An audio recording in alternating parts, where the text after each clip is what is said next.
billah, la haula wala quwata illa billah, amma ba'du.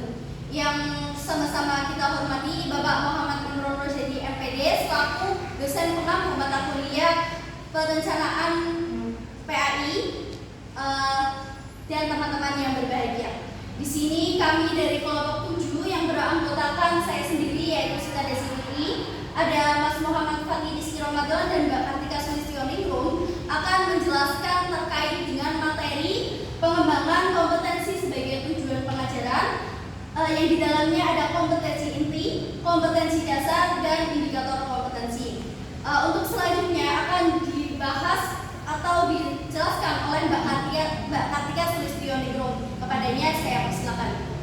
Baik, di sini saya akan menjelaskan tentang kompetensi inti.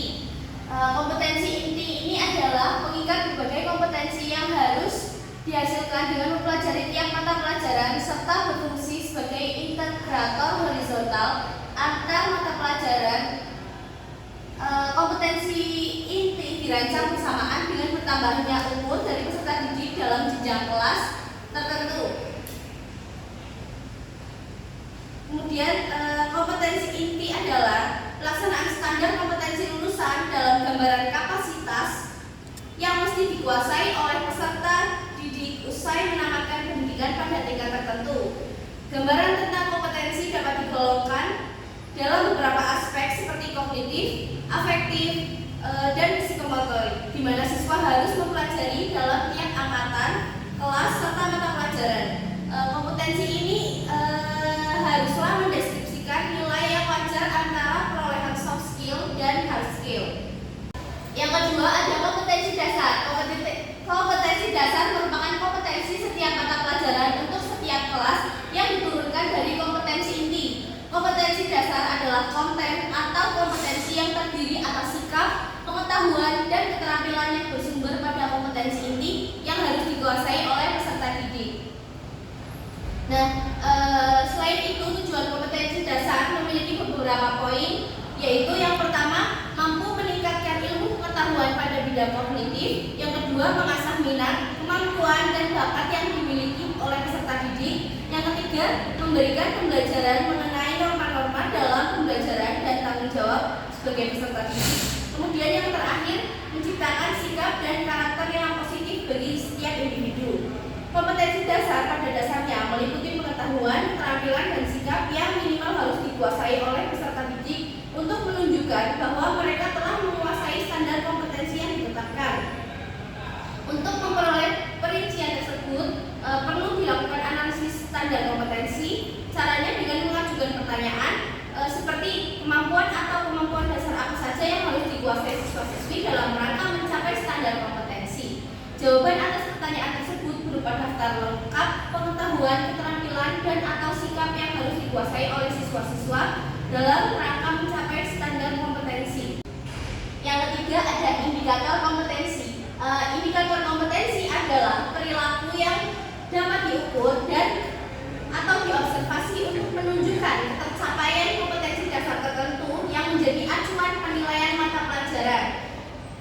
Dirumuskan dengan kata kerja operasional yang dapat diamati dan diukur, mencakup pengetahuan, sikap, dan keterampilan.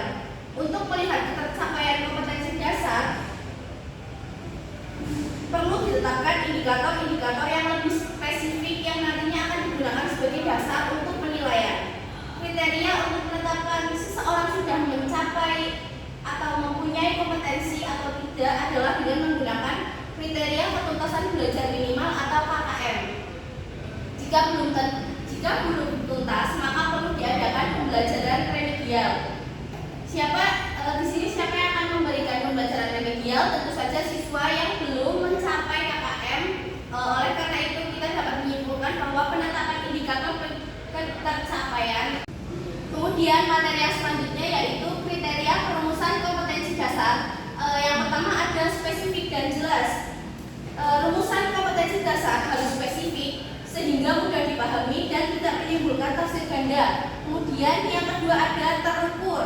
Kompetensi dasar harus bisa diukur pencapaiannya melalui evaluasi yang objektif. Kemudian yang ketiga ada relevan. Kompetensi dasar harus relevan dengan karakteristik peserta didik dan kebutuhan perkembangan zaman. Kemudian yang keempat ada fleksibel. Kompetensi dasar perlu cukup fleksibel agar dapat disesuaikan dengan berbagai kondisi pembelajaran. Lalu yang kelima ada sesuai dengan tujuan pendidikan. Kompetensi dasar harus mendukung pencapaian tujuan pendidikan nasional dan visi sekolah. Lalu yang terakhir ada membuat ranah sikap. Baik, saya akan menjelaskan materi yang ketiga, yaitu langkah-langkah dalam merumuskan kompetensi dasar. Langkah-langkah untuk menyusun kompetensi dasar adalah sebagai berikut, yaitu menjabarkan kompetensi dasar yang dimaksud, tulis rumusan kompetensi dasar. Yang ketiga, mengkaji kompetensi dasar tersebut untuk mengidentifikasi indikatornya dan merumuskan indikatornya yang dianggap relevan. Yang keempat, kajilah apakah semua indikator tersebut telah menunjukkan kompetensi dasarnya. Kalau belum, lakukanlah analisis lanjut untuk menemukan indikator-indikatornya. Yang kelima, yaitu tambahkan indikator lain sebelum dan sesudah indikator yang teridentifikasi sebelum dan ubahlah rumusan yang kurang tepat. Oke, selanjutnya saya akan menjelaskan materi yang keempat, yaitu penjabaran kompetensi dasar ke dalam hasil belajar. Penjabaran kompetensi dasar ke dalam hasil belajar merupakan langkah penting dalam proses perencanaan pembelajaran. Kompetensi dasar adalah urusan capaian pembelajaran yang bersifat umum dan menjadi dasar untuk menyusun kegiatan belajar mengajar. Langkah-langkah penjabaran kompetensi dasar ke dalam hasil belajar meliputi ada 4, yaitu 1. Mengidentifikasi ruang lingkup materi. Yang kedua, menentukan kemampuan keterampilan yang harus dikuasai peserta didik. Yang ketiga, menyusun tujuan pembelajaran yang relevan dan untuk sesuai tingkatan perkembangan siswa. Yang keempat, merancang strategi dan evaluasi yang sesuai.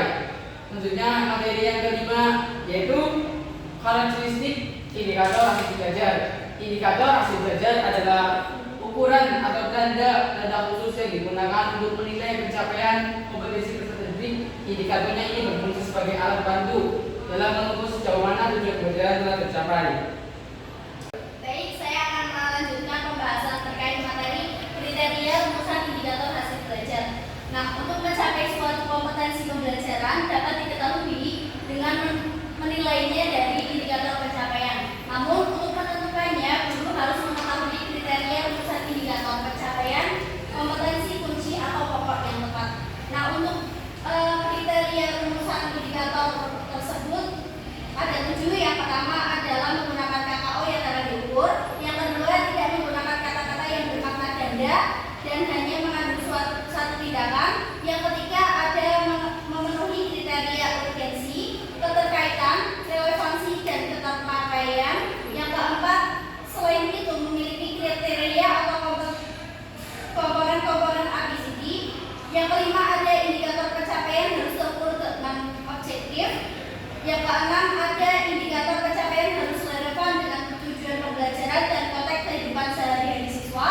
Dan yang ketujuh, ada indikator pencapaian harus spesifik.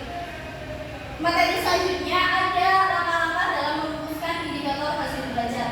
Indikator hasil belajar merupakan bagian penting dalam perencanaan pembelajaran karena menjadi acuan dalam menilai keberhasilan peserta didik dalam mencapai kompetensi dasar. Nah, untuk langkah-langkah dalam merumuskannya, yang pertama ada pahami rumusan kompetensi dasarnya terlebih dahulu. Yang selanjutnya ada uraikan redaksi kompetensi dasar tersebut ke dalam komponennya. Yang ketiga ada buat spektrum kemampuan sesuai komponen. Dan keempat ada susun indikator pencapaian kompetensi dan langkah guru untuk mengetahui pencapaian tersebut. Yang kelima ada menggunakan indikator dalam proses pembelajaran. Dan yang keenam ada jaga konsistensi capaian kompetensi, bukan capaian angka. Baik, mungkin itu saja yang bisa kelompok kami paparkan dari diskusi kelompok kami.